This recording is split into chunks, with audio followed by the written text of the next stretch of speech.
Well, good afternoon and welcome to the Owensboro Board of Commissioners regular meeting, May 16, 2023. At this time, I'll ask the City Clerk, Beth Davis, to please call the roll. Commissioner Pam Smithwright. Here. Mayor Tom Watson. Here. Mayor Pro Tem Mark Caslen. Here. Commissioner Bob Glenn. Here. Thank you. At this time, we'll have the invocation and pledge, and please stand if you're able. Mayor Pro Tem Mark Caslen. Dear Lord, we ask that you guide us throughout this evening. We ask that you give us wisdom and patience with one another. Help us to be understanding to others that may have differences. We ask that you help us to always show kindness. We ask this in Jesus' name. Amen. Amen. Pledge allegiance to the flag of the United States of America and to the republic for which it stands, one nation, under God, indivisible, with liberty and justice for all.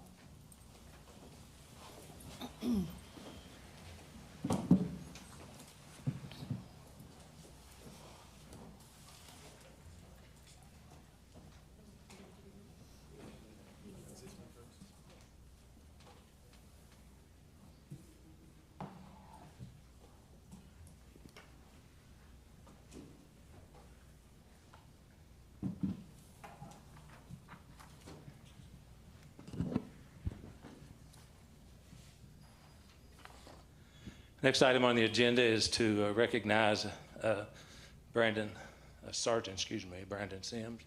Come on up, officer.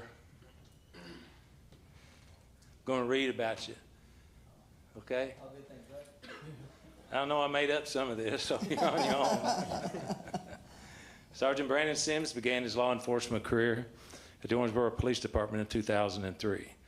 During his years of service of the citizens of our community, Sergeant Sims has served in numerous positions and leadership roles in the Owensboro Police Department. Sergeant Sims' assignments during his career included commander of the drone unit, juvenile detective, polygraph administrator, crime stoppers liaison, and criminal investigation division sergeant over the juvenile unit. Additionally, Sims is a long-serving board member for New Beginnings, an organization that exists to provide resources and support to survivors of sexual assault. Sergeant Sims' commitment to the city of Owensboro and the Owensboro Police Department have undoubtedly been positively impact countless citizens, officers, and other detectives. We thank you for his service to our community. Clap.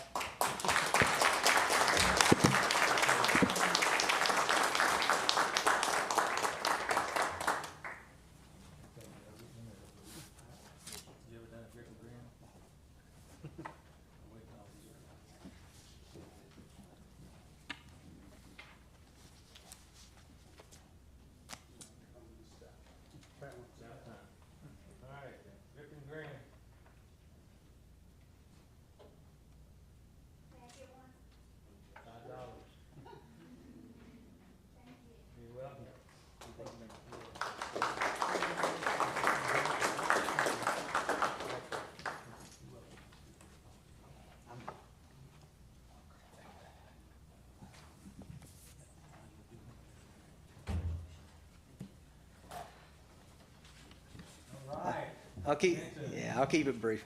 I do appreciate everything. I appreciate the this commission and everything the city has done for me. Starting out back in 2003, knew I wanted to be a police officer. Was hoping I'd get to come back to my hometown, but at the time had some people tell me, "Hey, it's really hard to get hired at communities like Owensboro and bigger towns like that. A lot of them try to grab the laterals, so good luck in trying." And thankfully, I was able to be blessed and be picked up, and I do appreciate all the opportunities I've been granted with during my career, and look forward to the things that'll move on past that. Chief didn't tell you if you leave, you got to find your own replacement? I've tried to do that a couple times. Thank you. Thank you. The next item on the agenda is a proclamation for National Public Works Week. Go. Oh, yeah, I didn't have enough hands. You gonna bring your boss up here or not? Nope. That's my man. Job security. Okay, a proclamation from the citizens of Owensboro. Whereas public works professionals focus on infrastructure, facilities, and services that are vitally important to sustainable and resilient communities, to the public health, high quality of life, and well-being of the people of Owensboro. And whereas these infrastructure facilities and services could not be provided without detailed, dedicated efforts of public works professionals who are engineers, managers, and employees at all levels of government and the private sector, who are responsible for rebuilding, improving, and protecting our nation's transportation, water supply, water treatment, solid waste systems, public buildings, and other structures and facilities essential for our citizens. And whereas it is in the public interest for the citizens, civic leaders, and children in Owensboro to gain knowledge of and to maintain an ongoing interest and understanding of the importance of public works and public works programs in their respective community. Whereas the year 2023 marks the 63rd annual National Public Works Week, sponsored by the American Public Works Association. Now, therefore, I, Thomas Hart Watson, Mayor of the City of Owensboro, do hereby proclaim the week of May 21-27, 2023 is National Public Works Week in Owensboro, and urge all citizens to join in recognizing public work professionals, engineers, managers, and employees, and the substantial contributions they make to protecting our national health, safety, and quality of life. That's you, man.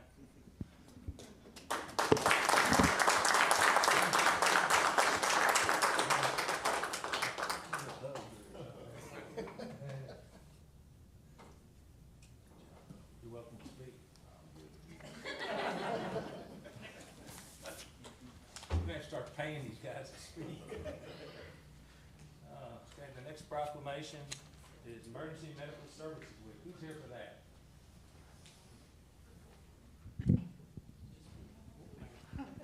There's a whole bunch of us. Come on.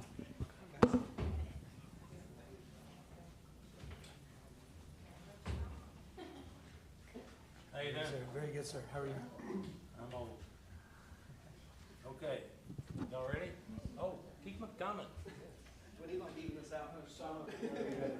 We're leaving it out when we get the picture made. Come on.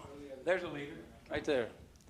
Okay, the City of Owensboro proclamation. Whereas emergency medical services is a vital public service, and whereas the members of emergency medical service teams are ready to provide life-saving care to those in need 24 hours a day, 7 days a week. And whereas access to quality emergency and care dramatically improves the survival and recovery rate of those who experience sudden illness or injury. Whereas emergency medical services has grown to fill a gap by providing important out-of-hospital care, including preventative medicine, follow-up care, and access to telemedicine. Whereas the emergency medical services system consists of first responders, emergency medical technicians, paramedics, emergency medical dispatchers, firefighters, police officers, educators, administrators, pre-hospital nurses, emergency physicians, trained members of the public, and other out-of-hospital medical care providers. Whereas the members of the emergency medical services team, whether career or volunteer, engage in thousands of hours of specialized training and continuing education to enhance their life-saving skills. Whereas it is appropriate to recognize the value of the accomplishments of emergency medical services, providing and designating Emergency Medical Services Week. Now, there's I, Thomas Hart Watson, do hereby proclaim May 21-27, 2023 as Emergency Medical Services Week.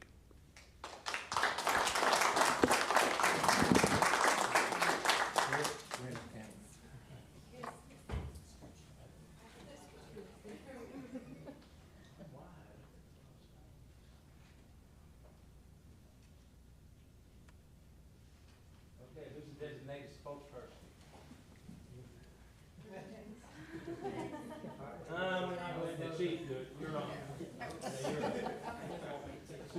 Thank you.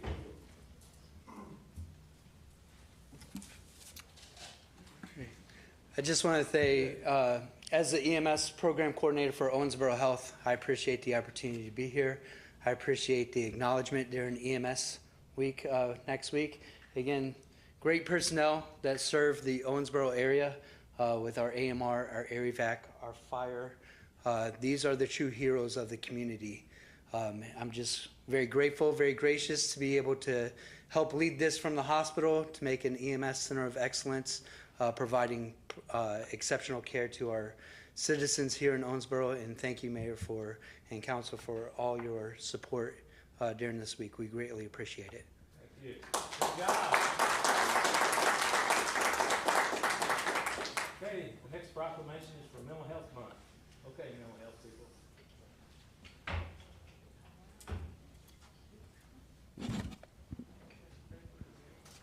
No, y'all have to stay for the whole meeting. I didn't tell y'all that. You're flying out of here like shut out of the Yeah, we gotta try to write the support afterwards, right? Come on over here. How you doing? Fine, how you doing? Good. Good. Okay, the city of, huh? You can get a picture afterwards. You can get in. Man, you ought to have my job. You get over and all that stuff. Proclamation from the city of Owensboro. Whereas the area that someone lives in plays a significant role in their overall health and well-being. And whereas surroundings can impact, if not how, and when a person needs are met, which in turn affects mental health. And whereas having safe, stable, and healthy home conditions set the foundation for achieving and maintaining good mental health. And whereas with early and effective interventions, those individuals with mental health conditions can recover and lead full and productive lives. Whereas each business, school, government agency, healthcare provider, organization, and citizen share the burden of mental health problems and has a responsibility to promote mental wellness and support for prevention efforts. Now, therefore, I, Thomas Hart Watson, Mayor of the City of Owensboro, do hereby proclaim May 2023 as Mental Health Month and call on all citizens and government agencies, public and private, business and schools, to recommit our community to increasing awareness and understanding of mental health, the steps our citizens can take to protect their mental health, and the need for appropriate and accessible services for all people with mental health conditions. Signed and sealed this 16th day of May, 2023.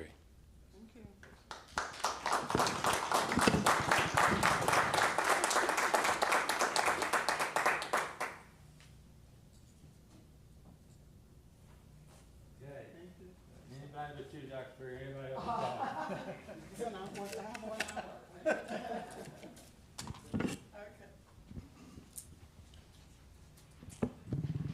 Well, on behalf of River Valley Behavioral Health and all the community organizations and clinics and hospital that works to create awareness and treat individuals that are challenged with mental health issues, I want to thank you.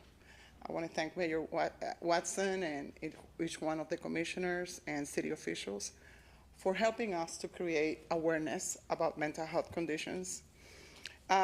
The Mental Health Awareness Month is a time that we dedicate to increase awareness about the importance of mental health and the importance of overall well-being. In a world that often focuses on physical health, which is important, it is essential that we recognize that mental health is equally crucial because it affects every aspect of our lives. It affects relationships, affects our work, and our overall happiness. But for so long, society has shied away from openly discuss these issues, leading to a lack of understanding and support for those who need it the most. So the Mental Health Awareness Month and your support provide us with an opportunity to change that narrative. It serves as a reminder that mental health is not something to be ashamed of, but rather something to be acknowledged, understood, and supported. It encourages us to have an open and honest conversation about mental health and fostering an environment of compassion and empathy. So during this month, let us take the time to educate ourselves about mental health conditions, because by gaining knowledge, we can challenge the stereotypes and misconceptions that often surround these conditions, promoting acceptance and understanding within our communities. We are River Valley. We're delighted to announce the opening of the Onyx Center next Thursday, May 25th. is a residential substance abuse treatment for men. The bed capacity of 16 will offer personalized care for men in a retreat-like environment where they will receive individual, family, and group therapy, relapse prevention, career guidance, and case management support by peer counselors. Substance abuse is a sign of a mental health breakdown. So this month, the Mental Health Awareness Month, and your proclamation is going to remind us to prioritize self-care and mental well-being. We must remember that it's not a sign of weakness to seek help when we're struggling. And together we can create a society where seeking help is encouraged, accessible, and destigmatized. Thank you so much. Thank you.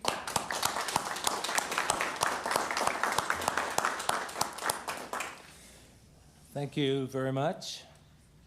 The next item on the agenda, the Owensboro Police Department Annual Report. Our chief. Mayor, Commissioners, today I'm going to talk about the OPD Annual Report. It's going to be a brief overview because later on we'll have our Support Services Division come back and do a presentation on the many specialty units within the support services. So I have a slide here just kind of showing you where we ended up in 2022 in terms of staffing. Our allocated strength is like 169. However, I think we closed out 2022 with 150 employees out of 169. As you see, the number of sworn positions we have, 111 full-time and 7 part-time sworn officers. Dispatch, we all struggle to recruit. We are no different than any other department within the city or any other department within the state or the country. It's a very tough time to be in emergency services to protect public safety. Part of our field services division, we have officers assigned that you see them patrolling around in their black and white cars, and they're actually a great recruiting tool. But one of the assignments that they have daily is to stop by their adopted schools.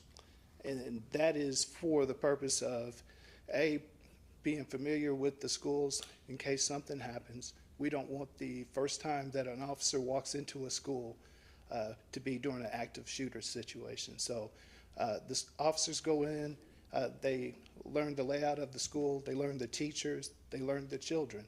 And we've been doing this for several years. So as you can see there by that slide, we had 3,745 visits total. That's all 3 shifts. Now you might ask, why third shift? Who's there? And I can tell you that the principals, the maintenance folks are like, wow, OPD. Our officers would go pull on doors and the doors are unlocked. So guess what? They call somebody out to come lock and secure the school. So, and that's an advantage because you don't want somebody burglarizing the school or waiting for teachers and students to arrive in the morning. We also had our patrol officers responded to 39,186 calls for service and conducted 10,821 traffic stops. We are busy. Without a doubt, the OPD is very busy. We use great services. We got great partners in this community. River Valley is outstanding. I don't know what we would do if we didn't have a resource like them available to us, especially dealing with mental health, because I've said it many, many times over that this city is, I hate to say dumping grounds, not the best terms, but we know agencies are just picking up citizens that don't have the resources in their community or whatever. They pick them up and they bring them here and all you see is taillights. So I received an image the other day from Patino where there was a cruiser from another county that just dropped somebody off in their parking lot and drove off.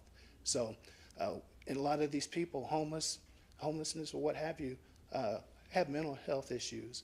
And if they go unaddressed, then they're on our streets. So we rely on River Valley a great deal. So thank you.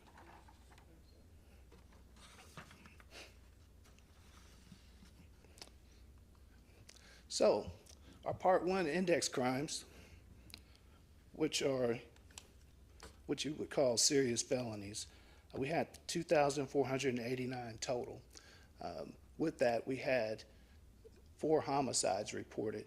And there's only one on that sheet, but this particular slide shows the crimes of adults. The next slide will show juveniles. But thefts, 1,720. Tracking down what is the cause of that. We have a lot of shoplifters in the city. Also, adults and children alike go out and car hop. And I would encourage citizens to lock their doors. You cannot, in this day and age, leave your doors unlocked on your vehicle because somebody's coming through. And thefts like these are just a crime of opportunity. So they pull on a door handle. If it's unlocked, they get in, they kind of rummage through the car and try to get whatever they can, whether it be a phone, a gun, change, or what have you. So there's a comparison of Part 1 crimes from 2020, 2021, 2022. Homicides, again, are up. From last year, we only had 1, and we were very blessed last year just to have 1 homicide. The year prior, in 2020, we had 5, and 2022, of course, was 3 with adults, and then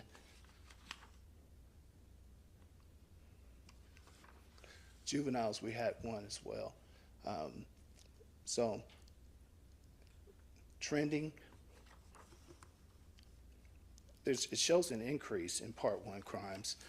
We've had some challenges with our new RMS system, and some of the crimes that were reported in 2021 and 2022 that we've discovered over the last several weeks that some of the data is capturing reported crimes versus cases that have been solved. So we're trying to work that out with our records manager. We just sent her to San Antonio, Texas last week to get some more knowledge about how to query the data that we would like to extract from our new program.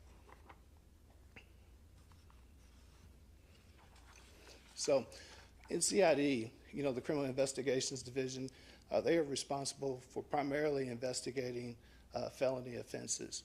And with that, they investigated 1,152 cases, and they cleared 62%, which exceeds the national average. For years, we've been able to exceed the national average. Property crimes was OPD, we cleared 32%. The national average is 15%. So we stay pretty consistent with that. That's relying on officers getting the initial investigation, crimes being reported by the community.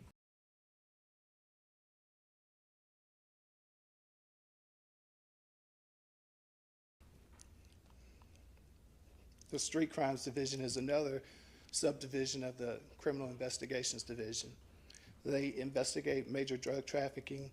In 2022, they partnered with the DEA, the ATF, the FBI, which resulted in 19 federal indictments.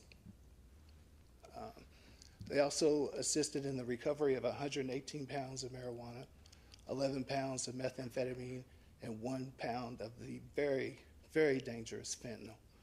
We have people dying in this country because of fentanyl overdoses. So with that, there were 99 people arrested with a total of 220 charges. They seized 39 firearms during their investigations. Overall, in 2022, the total number of firearms seized by the Owensboro Police Department was 226. That is only 2 up from the previous year where we seized 224 firearms. So,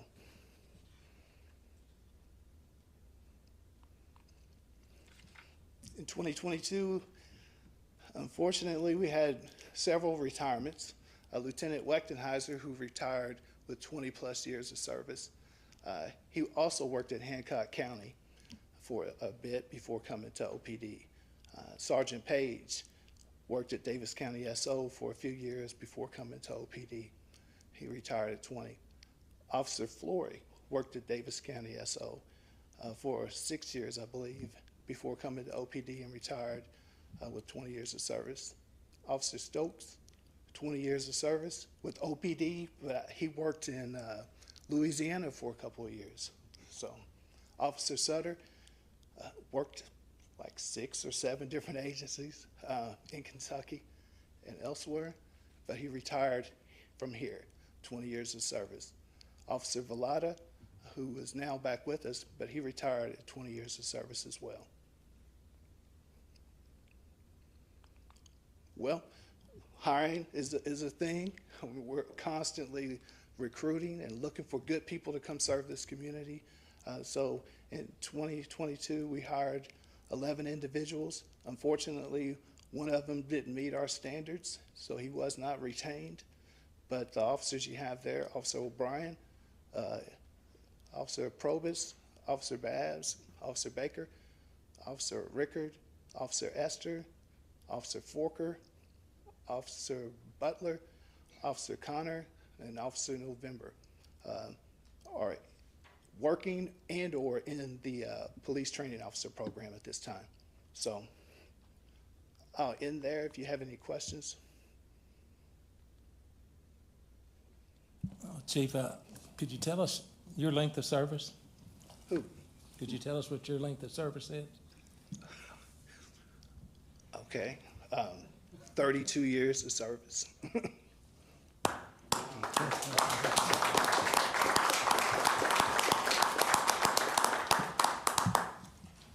We're very proud of you. Any questions from the dais? Okay. So there are a lot of news stories that officers that are dealing with fentanyl are put in danger, their lives are put in danger. So what steps do we take if we know we walk into, or even we walk into a situation we don't know it's fentanyl? How do we protect our officers from possible contamination? Well, I mean, obviously the first thing they would do is put on gloves. They know not to test or, 20 years ago, an officer would walk into a room and see something. They might smell it to see what it is or whatever. That's a no-go. We even have those same concerns for our canines that actually go in and search for drugs or what have you. And because fentanyl, it'll kill a dog just as fast as it will a human. So the danger is, so we take precautions and we make sure we buy the necessary safety equipment for officers to go in and handle this. So they don't test it. We actually package it up and send it off to be tested elsewhere. Thank you, and thank you. You're welcome. We're very proud of our police department. We thank you for your leadership. And we thank you all for your support.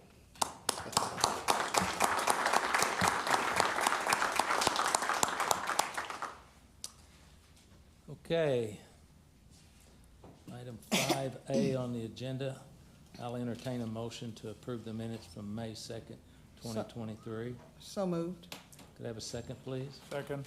Any discussion, deletions, or additions? Hearing none, all in favor indicate by saying aye. Aye. All opposed? Motion carries. Thank you. Item 5B, consider board appointments.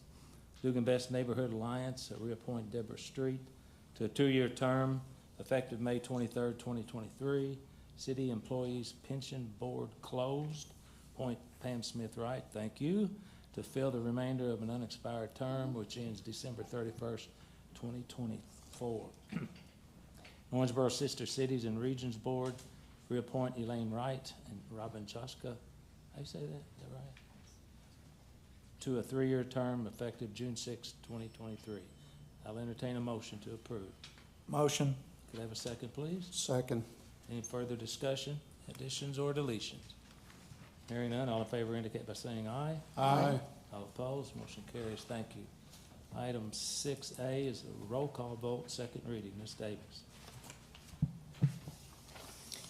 Ordinance 12-2023, an ordinance renumbering Chapter 19, Article 2, Sections 19-41 to 19-55 of the Owensboro Municipal Code entitled Special Events Ordinance to Chapter 23.5, Sections 23.5-1 to 23.5-15, and making various amendments to the Special Events Ordinance, including amending the membership and meetings of the Special Events Committee.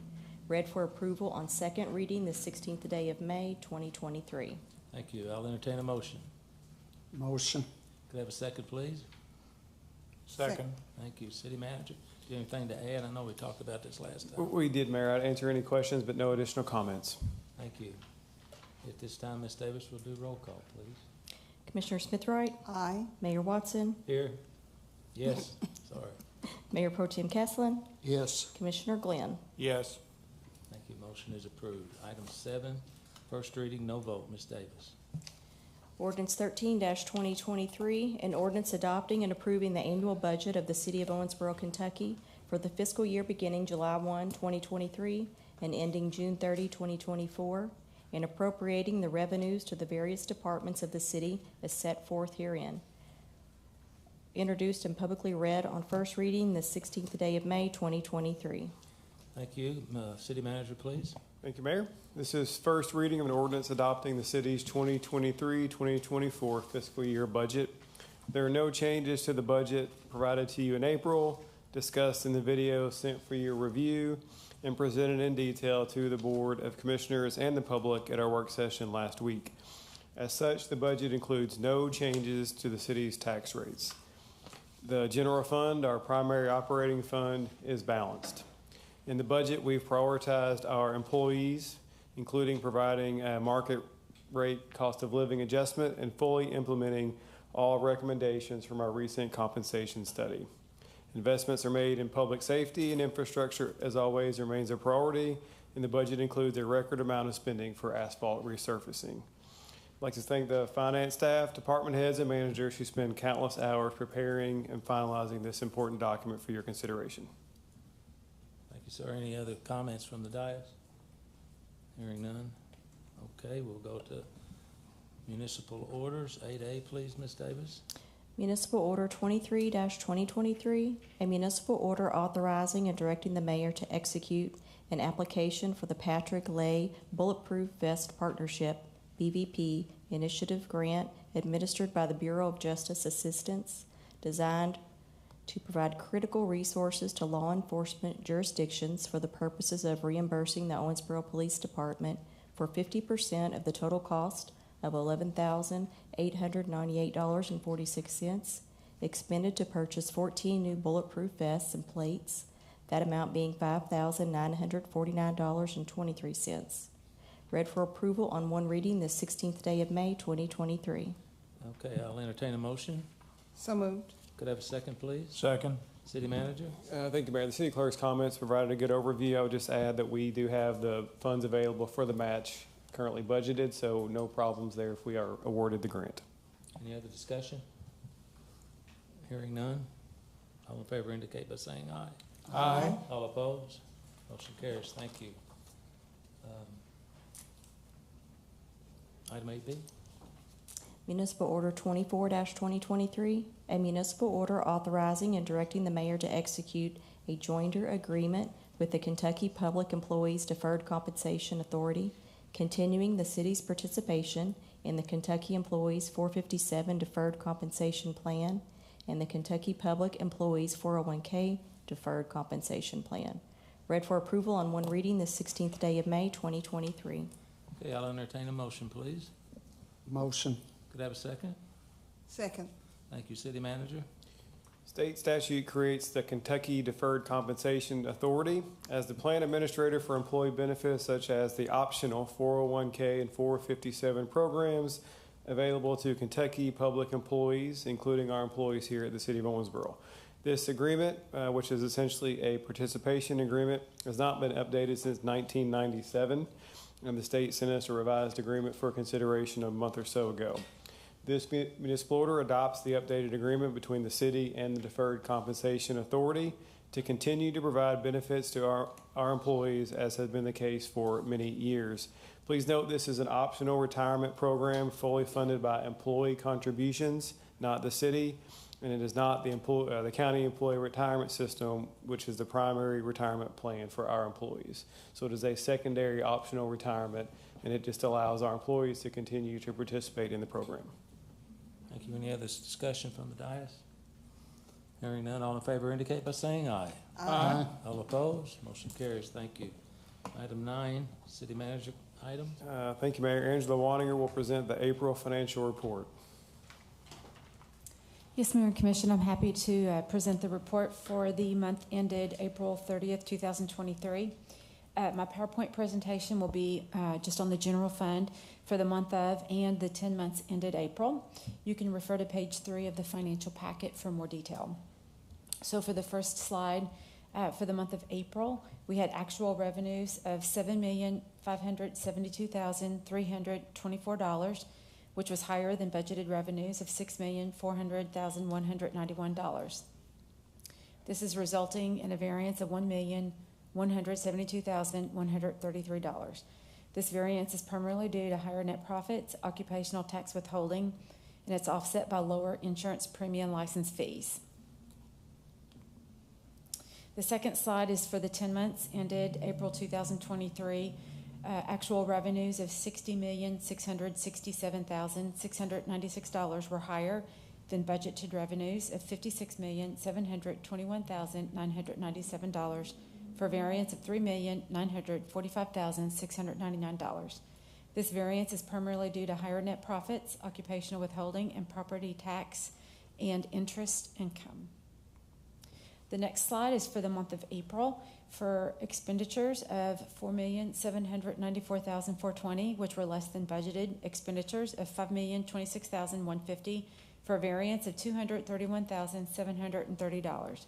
This variance is primarily due to savings in personnel due to vacancies, which amounts to $206,225. This is the fourth slide of 5 for the 10 months ended April. Actual expenditures of $53,216,215 were less than budgeted expenditures of $56,783,206 for a variance of $3,566,991. This variance is primarily due to savings in personnel, timing in supply purchases, outside services, contribution to OMU, and capital expenditures. So for the last slide, the city's monthly revenues and expenditures are cyclical, and as you can see on this chart, just how cyclical they can be. This is the nature of the finances here at our city. Expenses, as depicted by the red bar, typically outpace revenues in the warmer months when outdoor activities are in full swing. Likewise, we have months where revenues, as depicted by the green bar, outpace expenditures, such as in the months of October and November due to property tax collections, and in the month of April due to the collection of net profits. If anyone has any questions, I'd be happy to answer. Thank you, Ms. Woniger. You're Any welcome, Mayor. questions? Hearing none. I make a motion to file the financial report for audit. Could I have a second, please? Second. Any further discussion? Hearing none, all in favor indicate by saying aye. Aye. All opposed? Motion carries. Thank you, Ms. Woniger. Great job again. You're welcome. Thank you. We're in good shape, You're welcome. right? We are in good shape.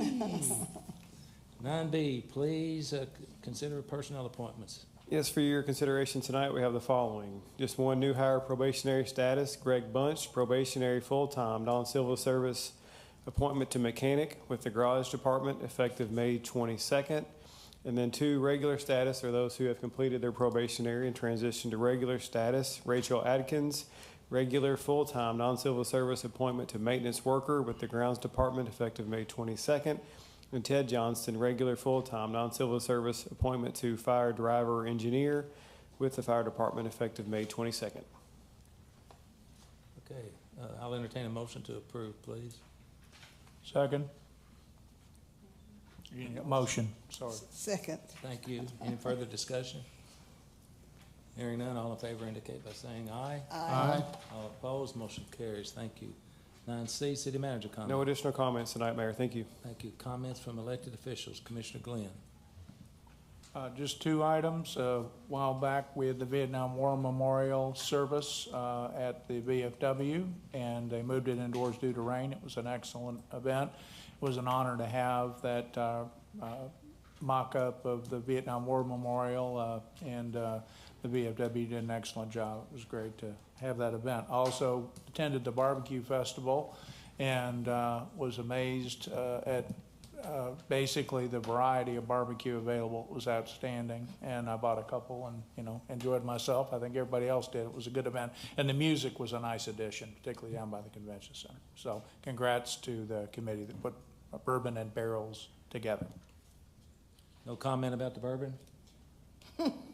No, sir. Okay. I didn't go to that part. I didn't think you did. Commissioner Cass. Thank you, Mayor.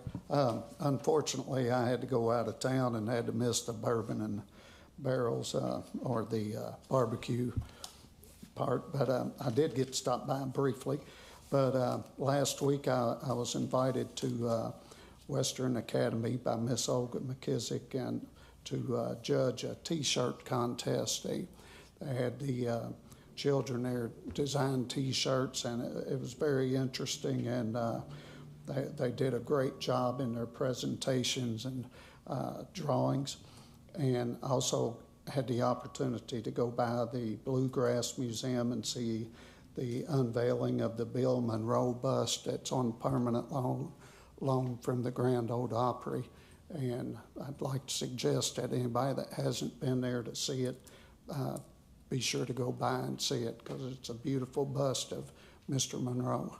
Thank you, Mayor. You're welcome. Commissioner Smith-Wright. Thank you, Mayor.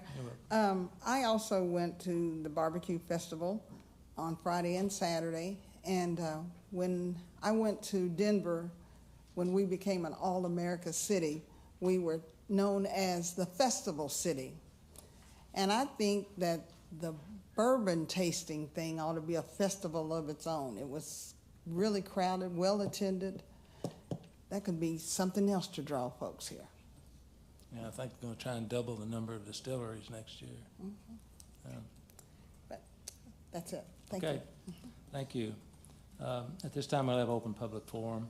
Members of the audience are invited to address the City Commission on any matter of public concern that was not on tonight's agenda. Comments are limited to issues within the scope and responsibility of this commission. Commission meetings are held to conduct city business for the benefit of Owensboro citizens and taxpayers.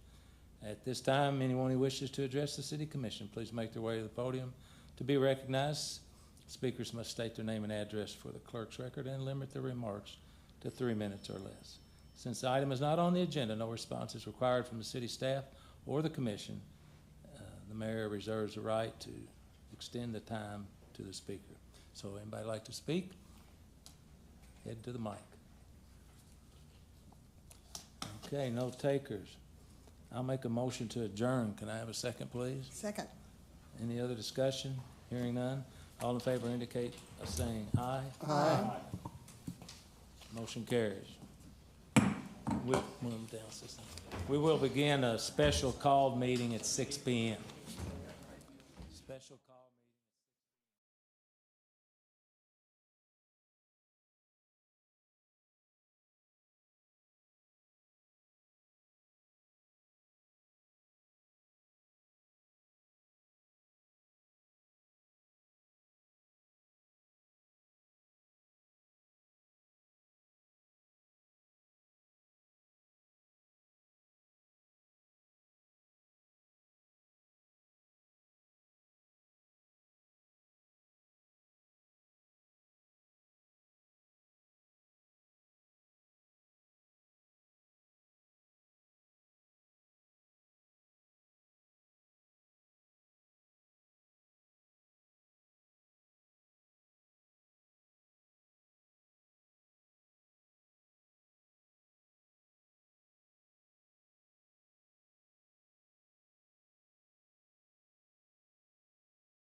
everyone. The special called meeting, May 16, 2023. At this time, I'll ask the City Clerk, Beth Davis, to please call the roll. Commissioner Smithwright? Here. Mayor Watson? Here. Mayor Pro Tem Caslen? Here. Commissioner Glenn? Here. Thank you. This time we'll have the City Manager explain the vacancy procedure process. Thank you, Mayor. We're here this evening to continue the process of filling the vacant commissioner seat on the Owensboro Board of Commissioners. State law provides 30 days for the remaining members of the commission to fill the vacancy. The new commissioner selected in this process will serve through the rest of this year, through the end of 2023. A special election will be held in conjunction with the general election in November, in which city voters will elect a candidate to serve in 2024, which is the second year of the vacant 2-year term. The filing deadline for the special election has been previously reported as June 6th. Other than providing a 30-day window, however, state law is silent about the process for filling a vacancy. By providing for an open application period and conducting public interviews of all applicants, we have designed a process that is open, fair, and as objective as possible. We received 30 applications. 3 of them have subsequently withdrawn, leaving 27, which still is far more than we expected. And it's great to see so many of our residents interested in serving on the commission. We received so many applicants, in fact, that we had to split the interviews over 2 meetings. 18 interviews were conducted last night, leaving 9 interviews scheduled for this meeting. Both yesterday and today, interviews are open to the public and shared live on the city's Facebook and YouTube channels. Interviews will consist of 4 questions. You'll be asked to provide an introductory statement, to introduce yourselves, to discuss your community involvement, to describe what you think the city's priorities should be, and then finally asked if you plan to run in the special election for the second year of the term. The order of candidates for this evening, like last night, was assigned randomly in an Excel spreadsheet. Up to 2 minutes will be allotted for your response to each of the 4 questions, and there will be a clock on all the screens in the room so that you and everyone in the room can track time for the question. A copy of the questions is on the table down in front of us, which is where the interviewee will sit, so you can follow along with the questions in writing as well. You may see the mayor and commissioners looking down and writing. They have paper to take notes so they can record comments that you may make that they find interesting or noteworthy. Like yesterday, we will have a closed session following the interview so the Board of Commissioners can discuss applicants while fresh in their minds. After the closed session, and once a candidate has been identified, we will reconvene back in here in open session for the board to vote to select a commissioner to fill the vacancy. If the person selected is in attendance tonight, we will swear you in at that time. However, if the person is not in attendance, we'll schedule a time to administer the oath of office either tomorrow or as soon as possible. So, Mayor, Commissioners, any questions from those procedures? Any questions from the dais? All right. Okay.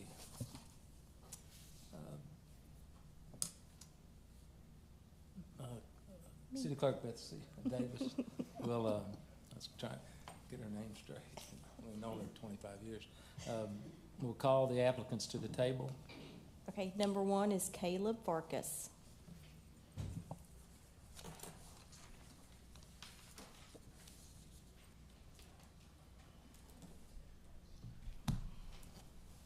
Please make sure you can push that mic towards you more. Okay. And make sure, because it's on the... Sure thing. I can be pretty loud. I'm on the radio by trade as part of some things that I do, so. But I'll get started. I'm Caleb Farkas. First, I just want to say I appreciate your time and all of you being here and doing this process. I know it's not easy or fun to go through this for a couple of days, and especially given the circumstances, and give my condolences to the Maglinger family. And I know he did a lot of fantastic things for this city and this community, and it'll take a lot to fill his shoes, and not even really fill his shoes, but just try to replace him and replicate some of the things that he did here. I moved to Owensboro in 2016 from Miami, Florida. I lived and grew up in Michigan, but moved most recently from Miami in 2016. So I've spent the past 7 years here. I've lived all over the United States, but I do plan to stay in Owensboro and make this my permanent home. I work for Hospice and Palliative Care of Western Kentucky. I'm our business development manager there. I've been doing that for almost 2 years now. And then I'm involved in 3 local nonprofits on their board. I'll get into that when we do kind of the community involvement part. I also work part-time at the Cromwell Radio Group. I broadcast sports there, so football, basketball, baseball, and softball here locally at the college and high school level. And then umpire and referee for sports as well. So umpire softball, referee football, basketball, soccer. So pretty active in the community in a lot of different ways. And just want to try to make this city a better place and keep seeing it grow and succeed. Thank you, sir. Yeah, thank you. Commissioner Cassidy. Thank you, Mayor. Mr. Farkas, please describe your involvement and/or experience with working in local community issues and organizations. Sure. As I mentioned, I'm on 3 different nonprofit boards. One of them is Crossroads. Crossroads is a homeless shelter for women and children by night, a food pantry by day. I'm the vice president of the board there. I've been volunteering there for a few years and serving on the board for a couple of years. I'm also on the board at Girls Inc. Girls Inc. helps young girls be strong, smart, and bold, and try to help them succeed here in Owensboro and across the world. And then I'm a member and board member of the Kiwanis Club of Owensboro, which also supports local youth and youth worldwide.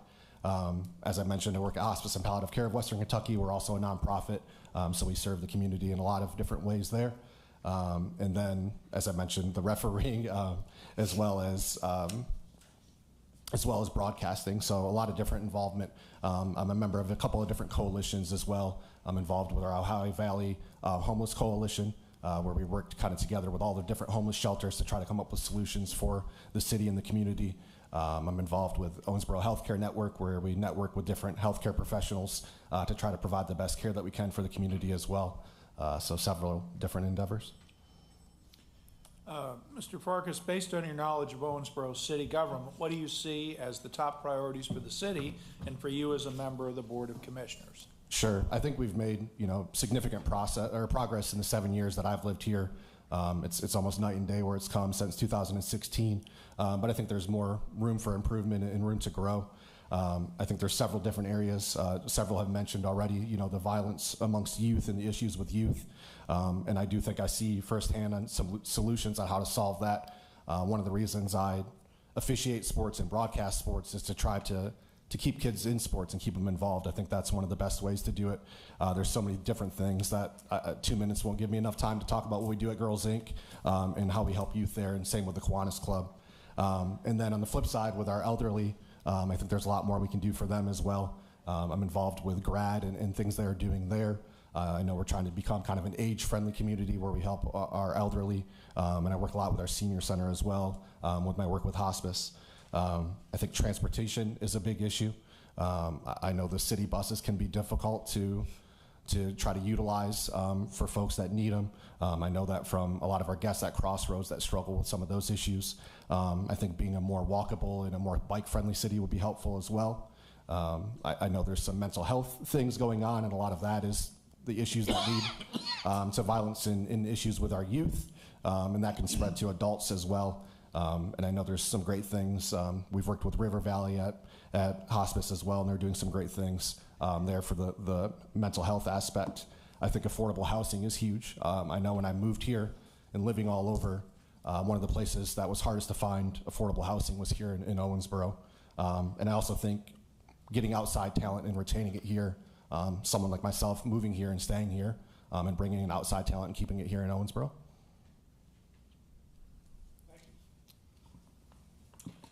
Commissioner Smith-Wright. Thank you, Mayor. You're welcome. If selected to fill the vacancy, will you commit to running in the special election to fill the remainder of the term? Yes, I would. Thank you. Thank you all. Appreciate you. Thank you.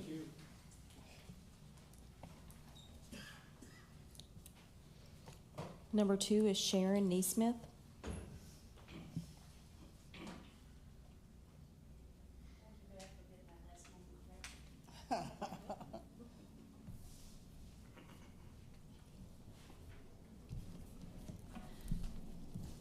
See if you can hear me.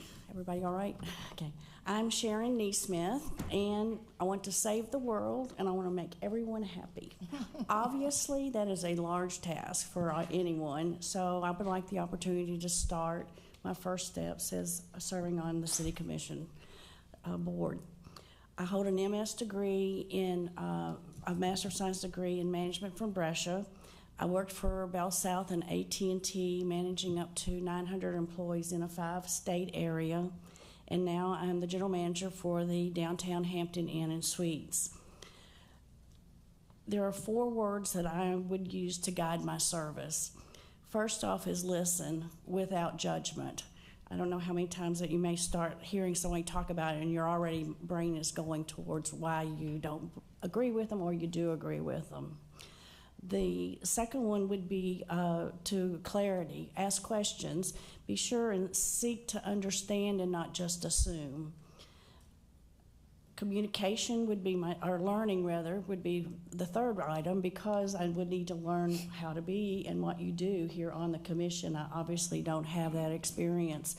I think it's important to know the laws, the operations, the regulations, and one of the reasons I think I can learn is 3 years ago, I knew nothing about running a hotel. I knew about HR, I knew about sales, I know how to deal with people, I knew about financing, but I didn't know anything about boilers, okay? Now, you just ask me a question about HVAC units and I can help you out, okay?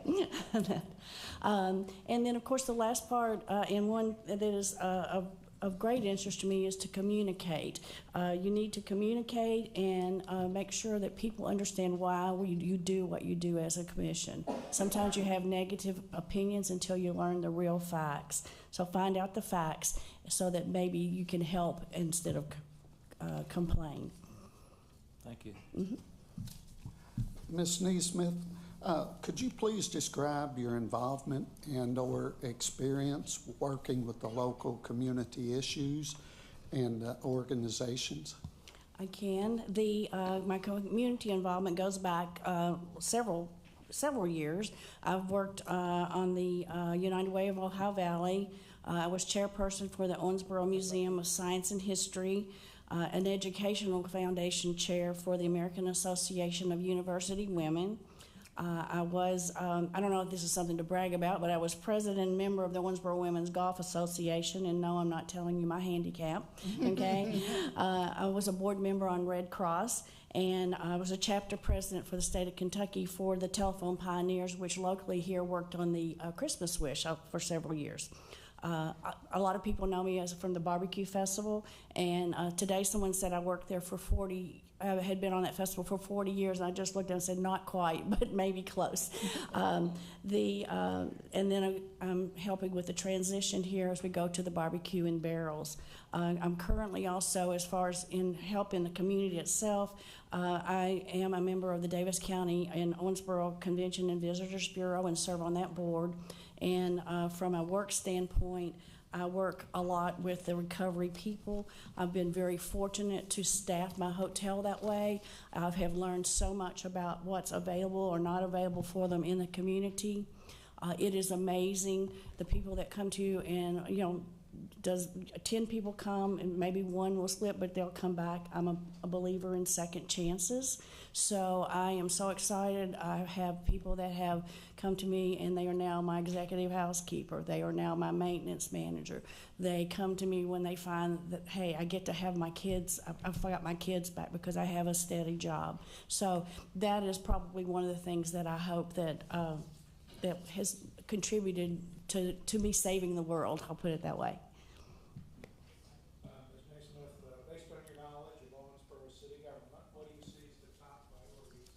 Sorry, let me do it with the mic, sorry.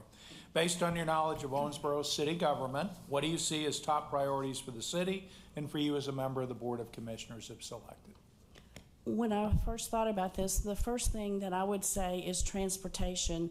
When I was getting my master's degree, we had to choose a project, and I chose transportation.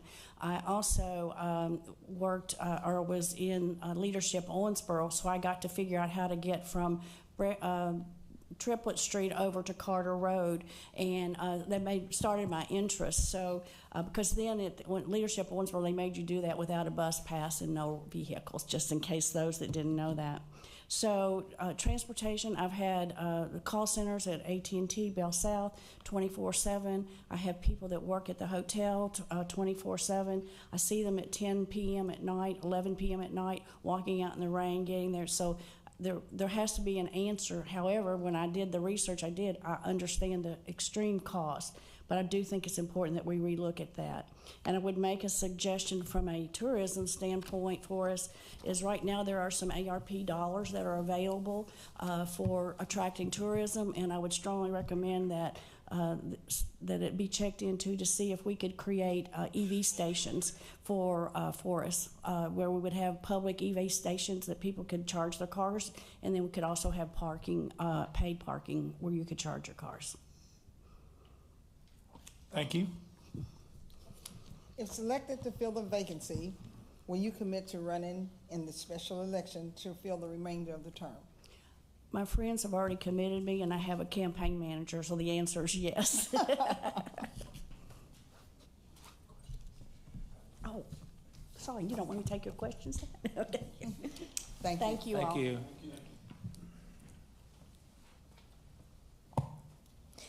Number 3 is Jim Tony Fulkerson.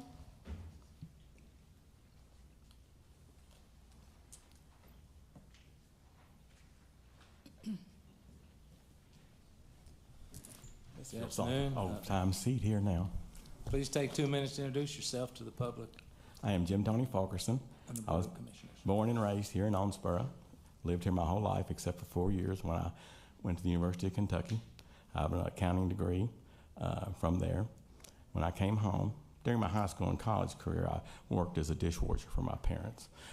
So I have a lot of dishwashing skills. My first job was at Owensboro Brick and Tile. I worked there 8 years. And then in 1982, I was lucky enough to be hired here as cost accountant. I worked here till February 29th of 2012 in the finance department.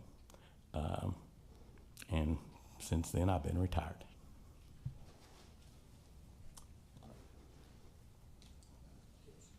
Thank you, Mayor.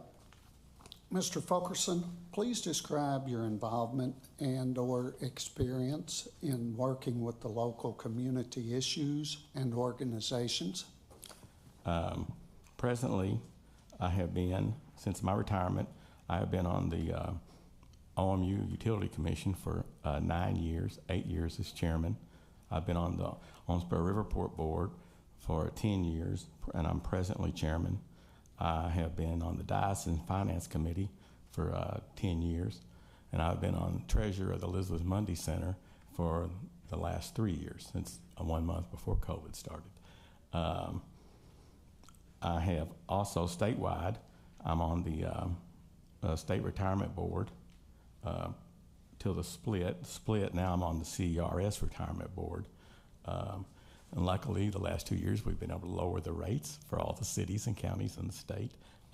And just last week, made a significant change to actuarial assumptions that lowered them further.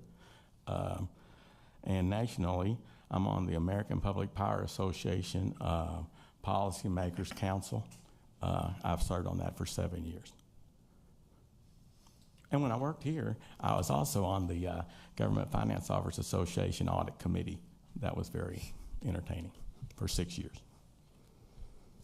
Mr. Fulkerson, based on your knowledge of Owensboro city government, what do you see as the top priorities for the city and for you as a member of the Board of Commissioners if you're selected? I think the priorities are based in the departments, police and fire, public works, parks, my favorite, the support service departments, finance, and then moving from all those services that are, I think, essential for cities, economic development. As you know, the last years, as my years on the OMU Commission, we have worked closely with y'all and economic development to try to lure businesses here and support the local ones. And as my 10 years on the Riverport, we have done the same. So, and lately the Riverport's been very involved in some of the recruitment, and hopefully soon we'll be landing somebody. Thank you. Thank you, Mayor. If selected to fill the vacancy, will you commit to running in a special election? Yes, Commissioner. Okay, thank you. Thank you, sir. Thank you. Number 4 is Billy Pogue.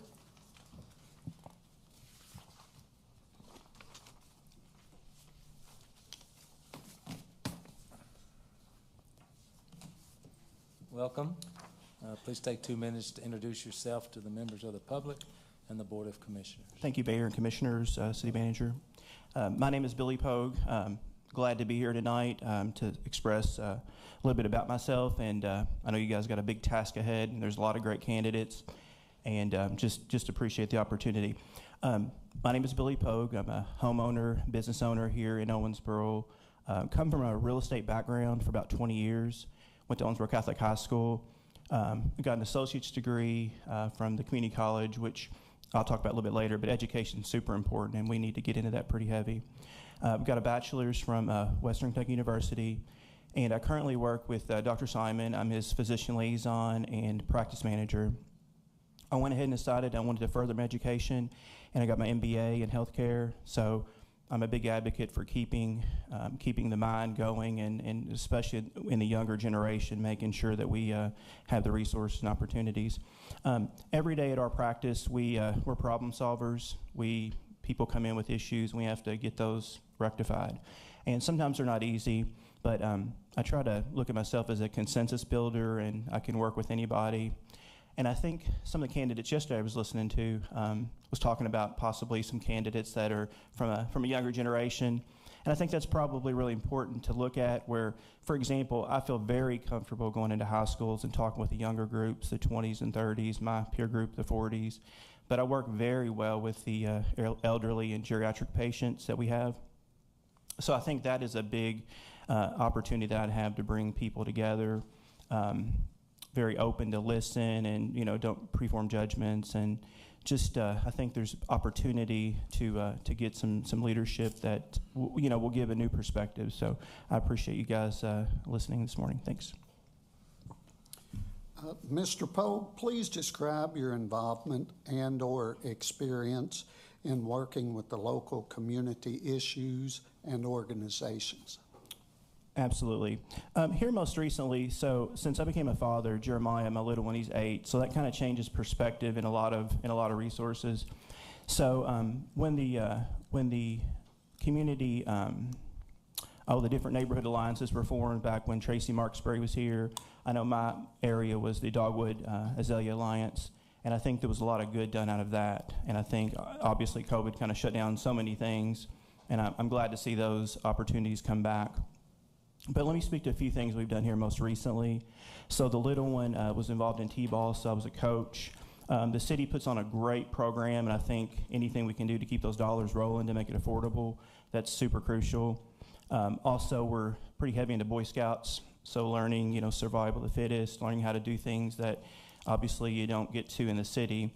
So bringing those things together here most recently, we're going to have a realm of football pretty soon, Mayor. And so I'm not a pro at football, so I may need some assistance on that. But he wants to tackle it, and I think these little ones, if we can keep them off the street and give them opportunities and things to do, I think we're a step ahead of the game. So look forward to working with the youth, but not limit it to that, limit it to the whole community from the, because I know there's a big topic with the senior center, trying to make sure we can get some funding for that, and we'll just work every which way we can for that. Mr. Pogue, based on your knowledge of Owensboro city government, what do you see as the top priorities for the city and for you as a member of the Board of Commissioners if you're selected? So here most recently, not to sound redundant, but obviously there's an issue more so now than we've had ever with crime in the community. And I guess the answer to that is what can we do about it? And obviously everyone wants to address it. But I think a couple things come to mind. One, with the new sheriff in town, Sheriff Youngman, obviously OPD and the Sheriff's Department have, from my knowledge, has always had a good relationship. But since we have a new sheriff, let's see what we can do to develop. I know he's got some task force for drugs and things. that also stems into mental health issue we have in this community, which it's across the country. But during my courses in mental health nursing, I mean, it's real. People have things that they cannot control, and obviously the resources to figure out where we can actually help them. So we've got some great programs, working with the court system. Obviously, you've got, Friends of Sinners, and you've got the Owensboro Regional Recovery and things of that nature. So making sure that we can try to find some funding. I know a lot of this stuff isn't things that's directly in the city budget. I get that. But working with the state legislature, if there's any federal funds available. I know we have a new senator, state senator, and of course representative, working with them, trying to get anything we can. So with that stemming, I'd say the crime portion is something we have to really get under control. And one thing that we may look at potentially is we've consolidated the 911. So potentially maybe we need to trying to look at merging the city police department with the county and have one leadership. Right now we've got two different administrations, and maybe that would possibly cut some cost. But I know metro cities like Louisville and Lexington, those of course have opportunities maybe that we don't have. Now they're much larger, but I think if we could look at those avenues, but crime is what we have to focus on. Thank you. Thank you very much. Thank you, Mayor. Mr. Pogue, if you're selected to fill the vacancy, will you commit to running in a special election to fulfill the remainder of the term? Yes, there's never a perfect time for anything, but yes, this opportunity is important. Whoever gets that, and hopefully whoever you guys select will kind of continue on and do a good job for the citizens. Thank you, guys. Thank you. Thank you.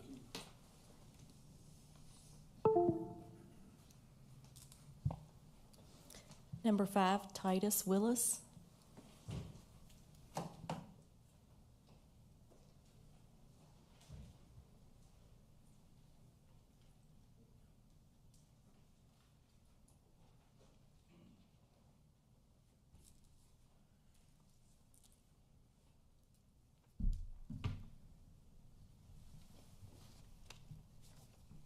Good evening, sir, and please take 2 minutes to introduce yourself to the members of the public and the Board of Commissioners. Alrighty. Please get close to the mic so folks at home can hear you. My name is Titus Willis. I would like to thank you all for the consideration of me as City Commissioner. I'm a lifelong resident of Owensboro, Kentucky. I'm honored to be raised in this beautiful city, and I would love to serve this community with the best of my ability.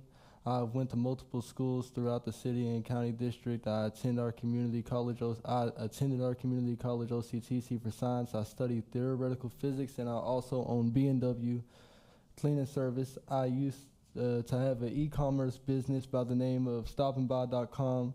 I'm a listener, and I have seen poverty up close. I have traveled the United States and conducted research throughout my travels on multiple topics within the United States and our nation's capital to better my understanding on politics and the struggles that our country faces as a whole. I have begun to create bridges with the fantastic people who make Owensboro great.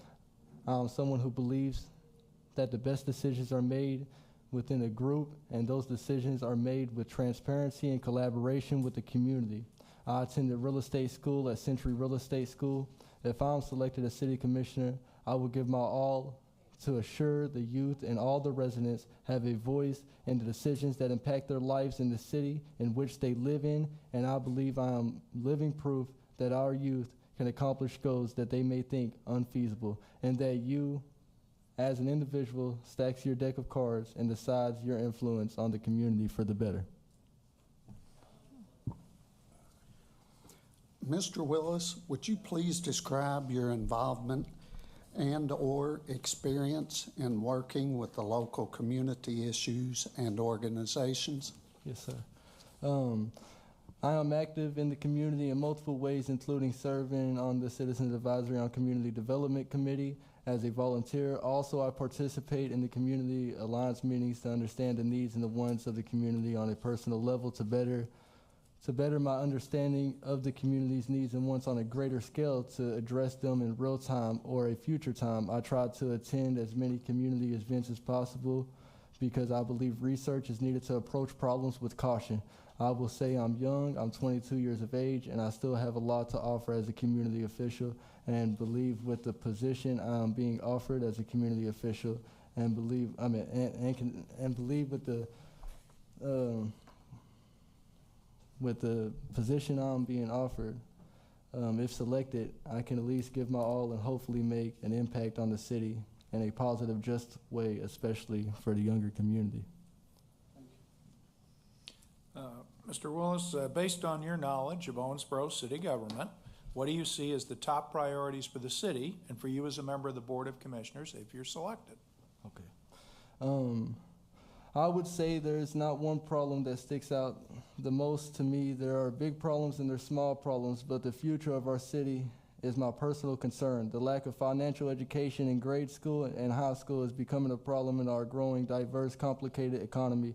I believe that financial literacy and the ability to solve financial problems should be taught in our schools. Capitalism is growing and the gap between poor and the wealthy is growing as well. If appointed this position, I would feel it to be my obligation to attempt to prepare our children, the future of our community and country, to be financially capable and financially educated. There is also a growing number in crime.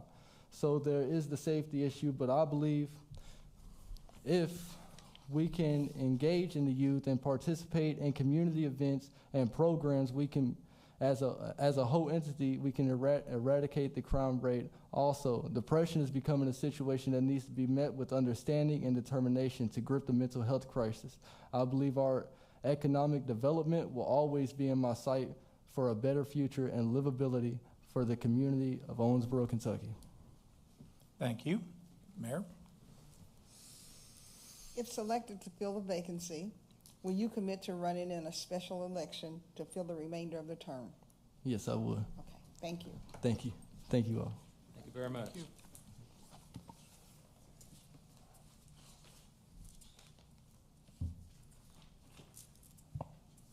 Okay, number 6 is Robert Morris.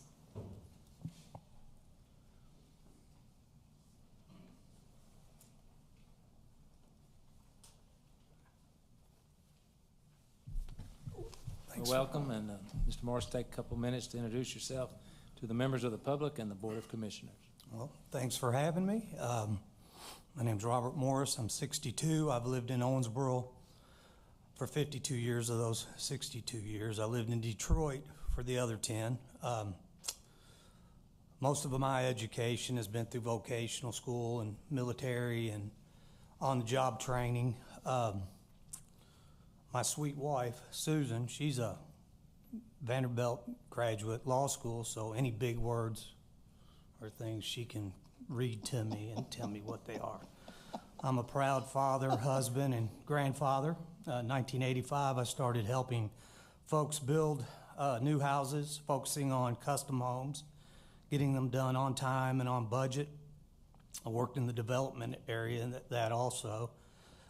Most of the people that I've seen that I built homes for 30 years ago made money on their houses when they sold them. So I was proud of that. For the last 10 years, I've worked in the mobile marketing business, building custom trailers for activations at huge special events. I've traveled probably in every city I can think of in this country. And I found that when I'm in my hotel, I watch the city meetings on TV. I was really interested in that. That's where I found out I don't have an axe to grind with anybody. I found out I love this kind of stuff. So I watched those, and I've done that for the past 10 years. And then I just started, now that I've retired from there and I don't travel anymore, I started a remodeling business, and it's going well, and I'm very blessed there.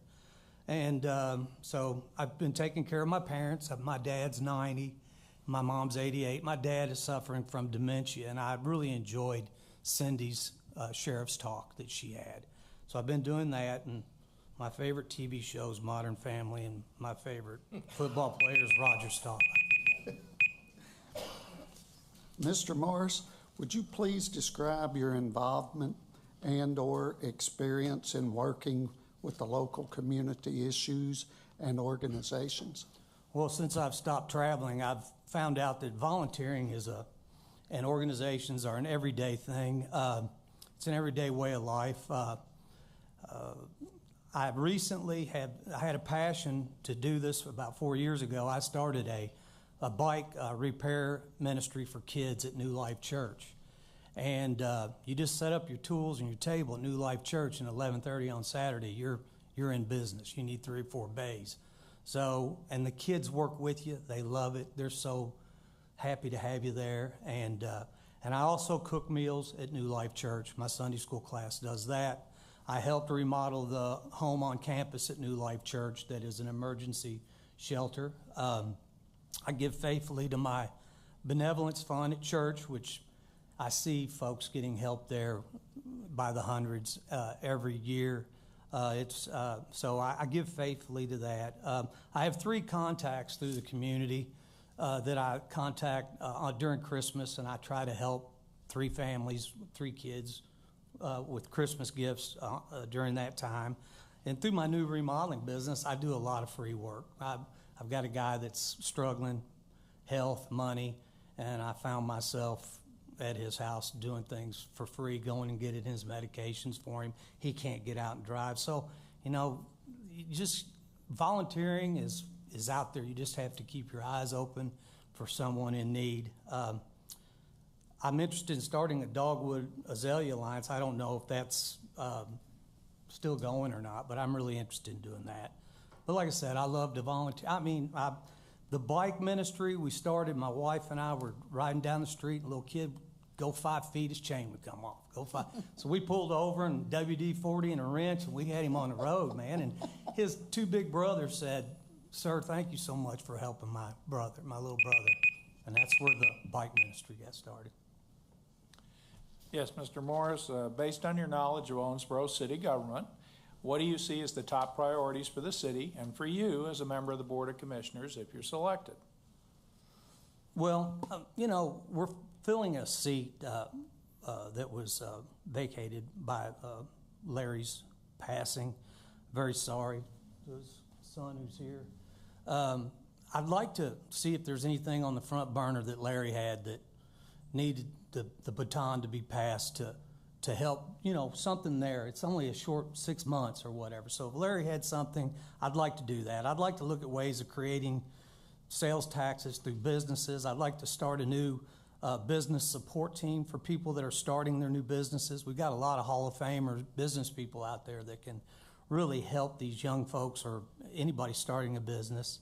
Safety, Billy said something about the metro government and all that. I don't think it'll work here.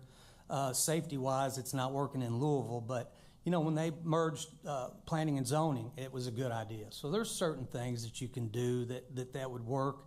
Economic growth, I don't have a dog in the fight, but I've thought about it, and I don't see how we can grow out without an outer loop. We'd have to grow up somehow or another. And I just see that it creating mega lots. I see it creating drainage, taking care of drainage issues. I see it beautifying our city. I see the approaches to our cities. We need to work on that, our approaches.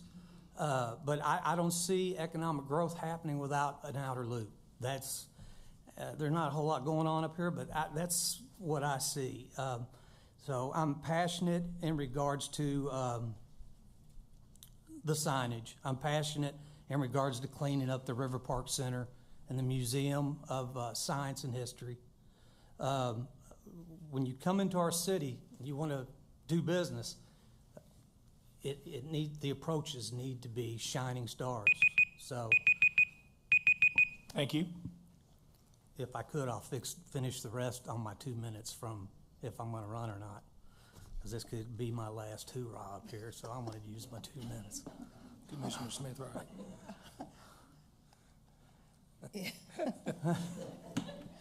Go ahead. I'm sorry. Bob, you're a mess. I'm sorry. Help clean me up here. Put my cologne on. If selected to fill the vacancy, will you commit to running in the special election to fill the remainder of the term? I do not know. I have to. It's kind of a quick thing that came about. I'll have to pray about it, and so I'll just see what God says about it. I do know that I want to run in the next election, but I'm passionate about fixing our streets and sidewalks. I live on Maple Avenue, and I'm glad I've got decent dental insurance because it's pretty rough going down. It's pretty rough going down through my daughter's on 19th Street. The streets and sidewalks. People talked about putting in new streets and sidewalks. We need to repair the ones we got and take care of what we got. I'm passionate about the senior center and the YMCA collaboration. I think that's something that doesn't need to go on very far. I think it'd be a win-win for both of those in that area, and I just believe that's a great idea to do that. I'm very passionate in regards to Columbus swimming pool.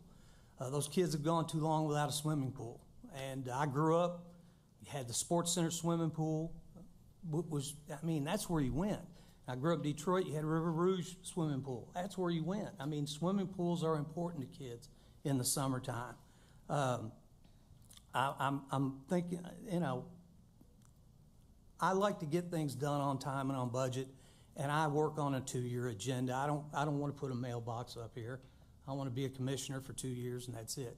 Because I love it. I like the experience. I like what y'all do. It's fun. So, I got 20 seconds. That's it. I got some stuff that's kind of ugly, and I'm not going to say that because my wife came. If she hadn't came, I would have said some ugly stuff. But I bear mind my smart man. Yeah, I bet. Well, thanks, guys. Thank you, sir. Thank you. Number 7, Sharon Castle.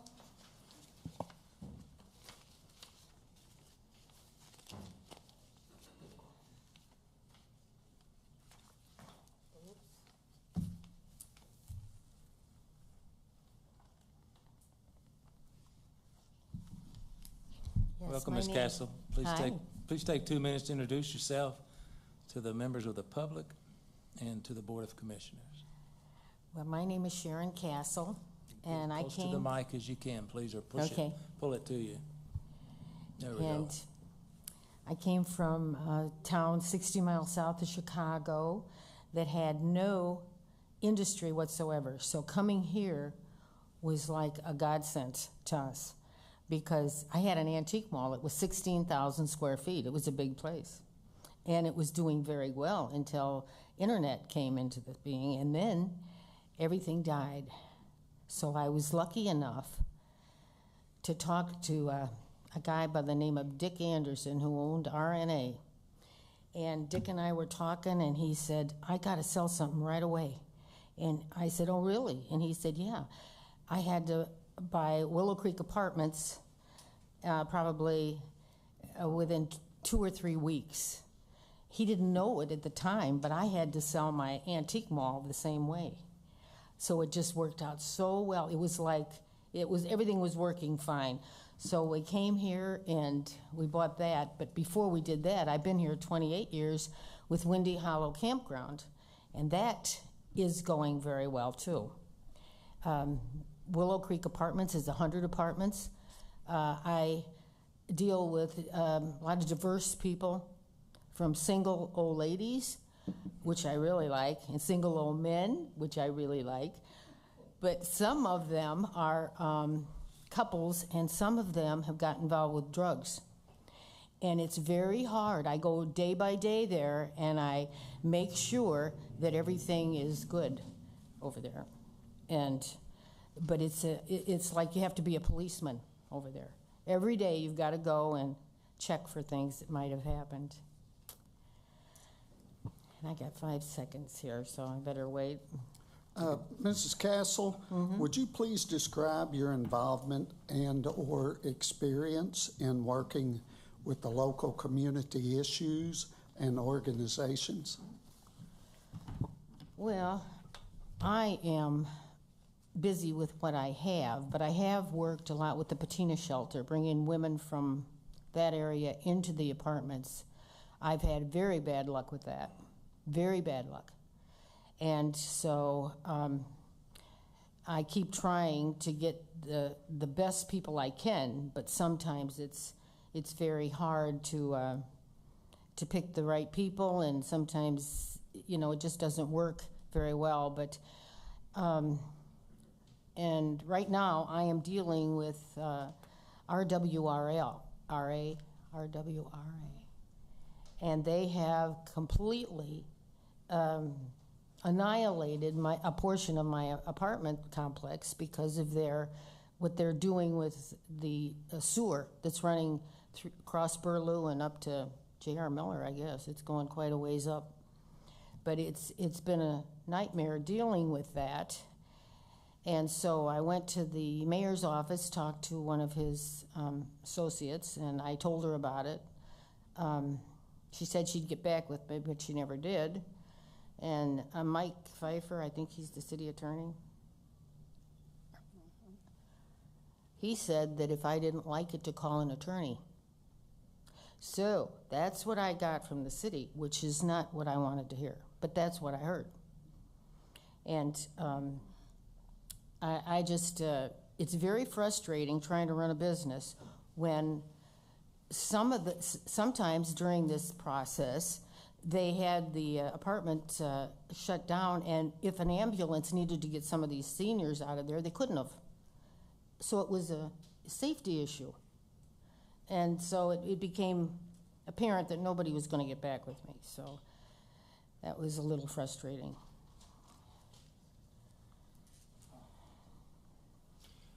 Ms. Castle, based on your knowledge of Owensboro city government, what do you see as the top priorities for the city and for you as a member of the Board of Commissioners if you're selected? Drugs. That's what it is. It's drugs. And the police. Back in 2020, I was arrested for, I'm going to tell you how it happened. I saw this car, a van, come into the apartment complex, and this guy, I went up, because I have a golf cart so I can really get around the project. And I went up to this guy and I said, hey, can I help you? And he said, no. And I said, well, who are you here to visit? He says, oh, I don't have to tell you. And I says, oh, yes, you do have to tell me who you're here to visit. And so he started running around the apartment, and he called the police twice. The police arrived, and the police said, I said to the police, I said, does he have to tell me who he's here to visit? Can he tell? No, he doesn't have to tell you who he's here to visit. I said, oh, really? This was Lieutenant Hardy who did this. I'll never forget it. It's like it happened yesterday. He cuffed me. He took me to his car, and on the way to the car, he said, nobody likes you here. That's what he said. And then he took me to the county detention center where he knew there was COVID because it was 2020 and it was all over the news. But he didn't care. He took me there anyway. But then, you know, so my city government, I don't think is acting in my best interest. And if they do this with other residents that live here, and I can't get any cars towed off my property even because the police said I can't do that either. But I'm a taxpayer here, and I expect to do certain things. One of them would be towing cars, and people need to tell me who they're there to visit, or at least communicate with me so I know that my residents that live there are safe. And that's the only reason I do it. And I put myself in jeopardy by doing it, but that's what I have to do, I feel. Thank you very much. Ms. Castle, if you, excuse me, if you're selected to fulfill the vacancy, will you commit to running in the special election to fill the remainder of the term? Oh, yes. Yes, I would. And going back to the guy who was on my property, this is the guy who was on my property. He's got an extensive with the police. I mean, the police, when he called twice, the police, they should have known who they were coming to visit, and I think they did. But they arrested me instead of him. And I think we got a big problem with the city police. Because I went to the chief of police, he said, we can't do anything about this. I says, really? See, I didn't find out who he was until a year later. I don't even know if he's in jail now, but he had an extensive bout with the police, and they should have known who he was when he got there instead of arresting me. I was an easier target than him. And maybe he was an informant. I don't know why they didn't arrest him. They knew who he was. But it's those kind of things that I think this community needs to focus on, because I love this place. I really love Owensboro. I appreciate what it can do for me and everybody else that lives here. Believe me, I couldn't be as successful as I am right now without being in Owensboro. I could never do this in where I was because it didn't have the jobs. You got to have jobs in order to rent apartments, and this place has it. This is beautiful. I love this place. I know it sounds like I'm mad, but I'm not mad. I just would love to have something done in a positive direction, especially with the police. Especially with the police. I really appreciate you letting me talk. I don't have an opportunity to sit in front of the mayor ever, but I do appreciate it tonight. I do appreciate it tonight. You're welcome. Thank you very much. Thank you. Number 8, Jerry Ray Davis.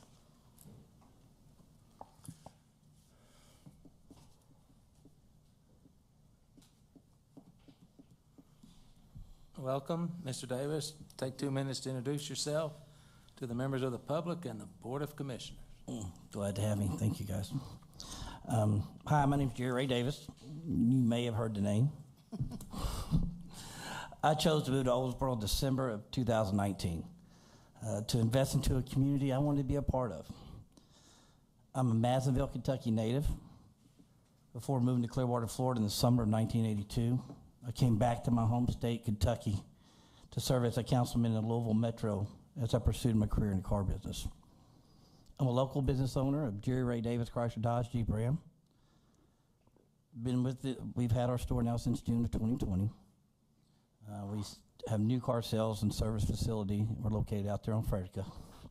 We employ 52 hardworking people with great paying jobs by providing several local businesses with sublet work, provide not only jobs but strong wages for all. I'm a business leader in a complex business with several moving parts where I feel it's important to invest wholeheartedly in my community. Our employees are from all walks of life where I not only sympathize but I empathize with their daily needs and struggles. Life's not easy, and making tough decisions to improve those lives is what I do best. Not only considering what is beneficial for one individual, but for all. I'm a businessman, I'm a family man, I'm a community advocate, and that's who I am.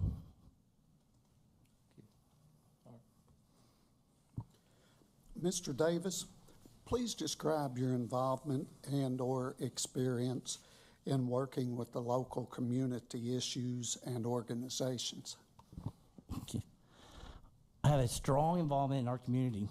I'm an advocate and supporter of CASA to give voice to children who experience trauma from neglect or abuse, the foster home system on a personal level, making sure all children in foster care receive the same love.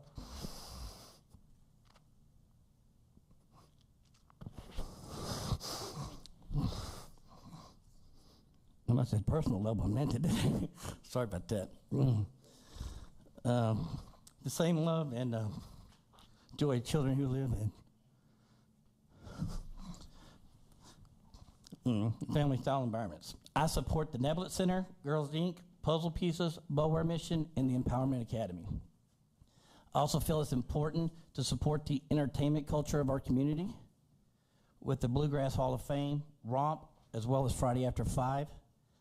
The Owensboro Air Show we're a part of this year, and we have one of the locations for the 2023 4th of July celebration. We also have, very proud of our own community trunk or treat event we hold every year at the dealership. These are things that help bring our community closer together, but please understand, it's more than money. It often makes a difference, it's the action. Mr. Davis, based on your knowledge of Owensboro city government, what do you see as top priorities for the city and for you as a member of the Board of Commissioners if selected? Well, I believe our community concerns are facing our drug issues, increased violence, which is often brought on by social isolation that was increased by the pandemic. It's important to hear what our community is asking for, finding ways to make sure we communicate and find solutions together. It's important to provide hope, not just promises, and procedures and processes that will help people understand, and the decisions and solutions are made by those who actually show up. We need to find ways to provide hope without making empty promises, where inclusion is not an afterthought and job opportunities is abound, making Owensboro a better place to live for everyone. Thank you.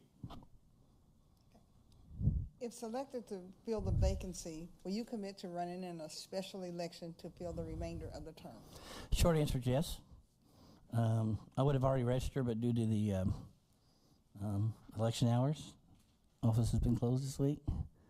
So I've called and scheduled an 8 a.m. Thursday filing. So I look forward to running. Thank you for having me. Appreciate it. Thank you.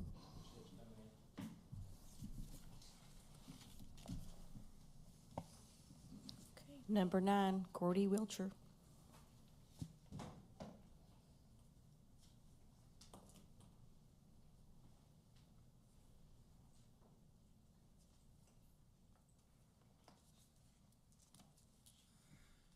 Welcome. Please how y'all? take 2 minutes to introduce yourself to the members of the public and the Board of Commissioners. Thank you, Mayor and Commissioners. My name is Gordon. You may know me as Gordy Wilcher. I graduated from Davis County High School, attended Kentucky Wesleyan College, and then I had a fit of anger and left college to tour the United States as a musician and an entertainer. And after coming home broke every time from being on the road, I decided I would open a music store here in town. It was a need we had. I'm the founder, CEO of Owensboro Music Center. I was there 46 years.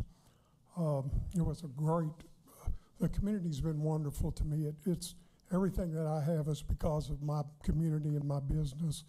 I had so many opportunities because of Owensboro Music Center. We were awarded the top 100 independent dealer in the United States 8 years running. From that, it springboarded me into a wonderful position as the board of directors of NAM, which is North American Music Merchants, the world's largest independent music group. We had 7,000 members and over 100,000 junior members. I was marketing chairman. I was also on the strategic planning committee for NAM. We rewrote the mission statement and a new directive for the staff of 250 people. But we also administered and ran the largest trade show in the United States with over 100,000 people from around the United States and the world. And, that involved housing, transportation, budgets, everything. So I was blessed with that. I was also fortunate to be founder and president of IMSO, Independent Music Store Operators, largest in the world. Thank you. 2 minutes, not a lot. What? Mr. Wilcher, please describe your involvement and/or experience in working with the local community issues and organizations. Thank you. And then there's only 2 minutes, and I've been involved in the community way over 50 years. So I really had to try to condense this. I'm going to go back, make it kind of quick. Early, I was, coaching in youth sports, both baseball, football. I've been very involved with Alma Randolph's foundation, Hands Up to Succeed, with my wife. And by the way, I'm a newlywed. We're celebrating our anniversary this weekend. And I was also very involved in my business with food drives, clothing drives, partnering with the radio stations, Christmas Wish, and with my Sunday school. I attend First Baptist Church. We also support the homeless. We furnish a lot of clothing, beds. We choose families at Christmas. I was on the board of the chamber. I have been entertainment and board members of the original Barbecue Festival, the Summer Festival, which you remember back years ago, Friday After 5 from the beginning, and I'm still currently on the board, Friday After 5. I was also involved with the latest Owensboro Music Business Expo as an advisor and board member. A couple of things that I was involved with that I really would like to see come back was involved in a program called Backpack, the School Backpack Program. I was shocked to discover how many youth in our community do not have food at home. The only meals that they have are in school. So we, as a business owner, my partner and I bought backpacks and did food drives. We would say, bring your guitar and we'll restring it, bring us 6 cans of food, so things like that. And I also remember being involved in a Just Say No program where we bus children in from all over the region. All right, Mr. Wiltshire, based on your knowledge of Owensboro city government, what do you see as the top priorities for the city and for you as a member of the Board of Commissioners if you're selected? Well, Commissioner Glenn, I think if we look at the mission statement of Owensboro, you can, pretty much sum things up there. Of course, the first one is to ensure public safety, a safe community. I have a personal interest, especially in drugs and violence. I have a family situation that, one of my stepsons decided he was going to go down the wrong way and robbed myself and my late wife. So the drug thing is important, and I really believe that the drug problem, if you look at it as a tree and branches, is responsible for not only violence, gun violence, homelessness, displaced families, depression, a lot of things. So that's very, very important to me. And, economic, I learned when I ran previously for commissioner that I learned a great deal about the economic situation as far as potential employers, that there's a huge lack of skilled, ready to go into the workforce. And we have the resources here with OCTC, Mr. Williams, incredible programs to get our citizens ready. I'd like to see us encourage that. I was very successful managing my business and with NAM. One thing I didn't manage very well was the Breckenridge Street sewer collapse and RWRA, and I wasn't prepared for that. What I did learn from that is it would be great to have some more communication with local business owners to be aware of the regulations, the rules, the procedures, and what is available to those businesses. Thank you very much. Mm-hmm. Hi, Gordy. If you're selected to fill a vacancy, will you commit to running in the special election to fill the remainder of the term? I would. Despite an unsuccessful run, it was very rewarding and very educational. I learned so much from running. I think we owe it to our community, especially as businessmen, to give back to the community. And the community is responsible for everything I am. And I appreciate the community and love the community. Thank you all. Thank you. Well, this concludes all the interviews. I want to take a second just to thank you all. I know it's not pleasant to get up there and bare your soul sometimes, but we really appreciate your honesty and the facts that you've given us about yourself, and both tonight and last night as well.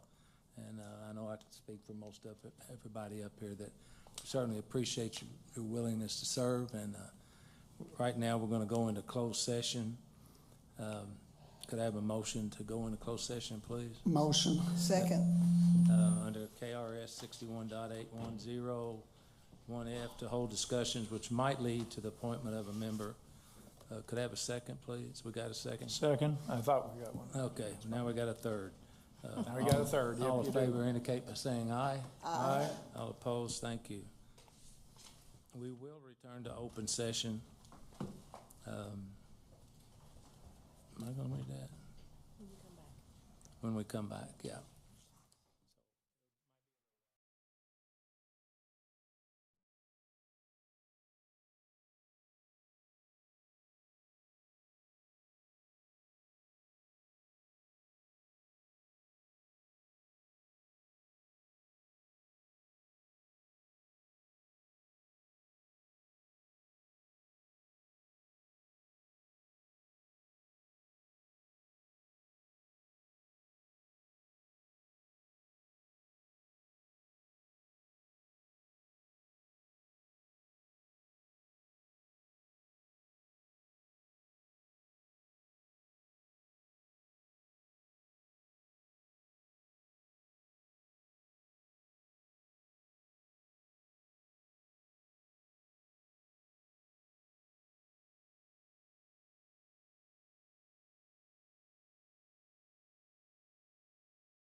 Okay, so I'm going to make a motion to nominate Sharon Neesmith to fill the vacancy of the Owensboro Board of Commissioners. Could I have a second, please? Second.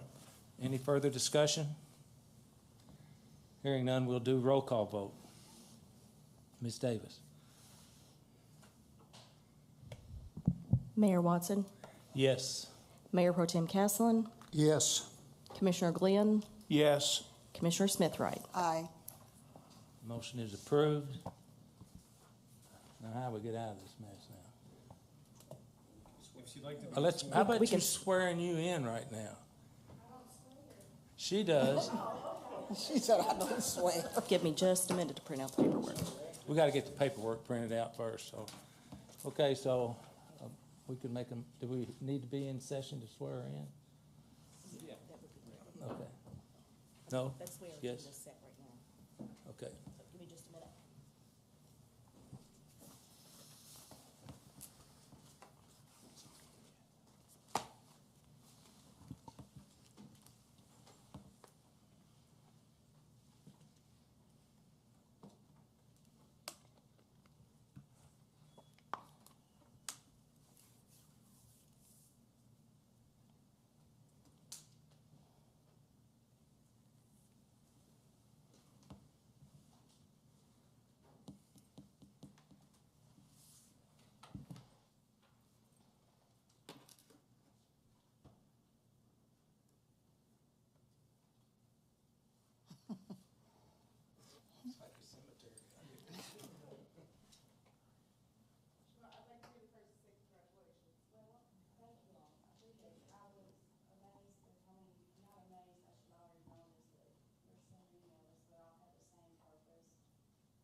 And we want to thank each and every person who applied. It was a very difficult decision. Thank you for all of you for your time and your love for the city of Owensboro. It just shined through with each and every one of you.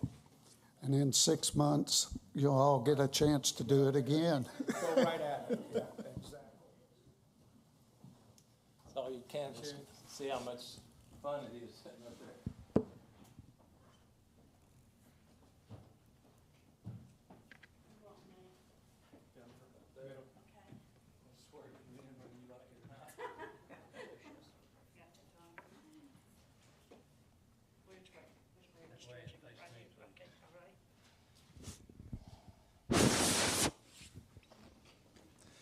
Please raise your right hand. That right one.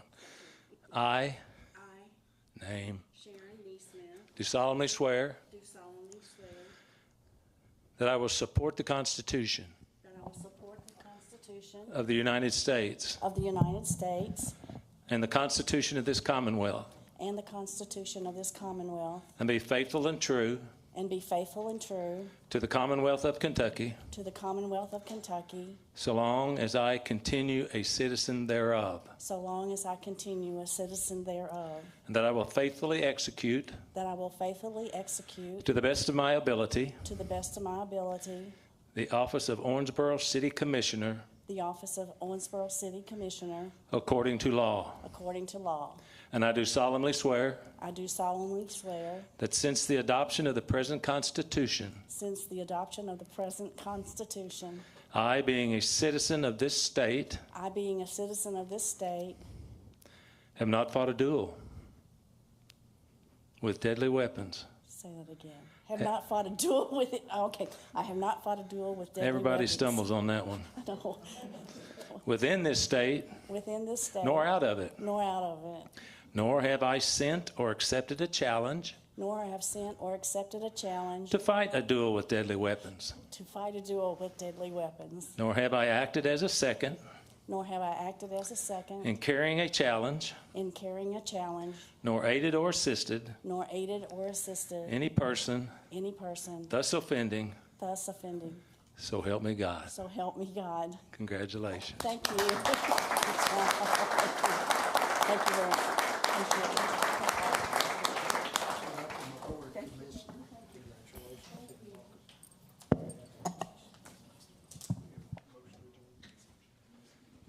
I'll make a motion to adjourn. Could I have a second, please? Second. Any discussion? Hearing none, all in favor indicate by saying aye. Aye. All opposed? We're out of here.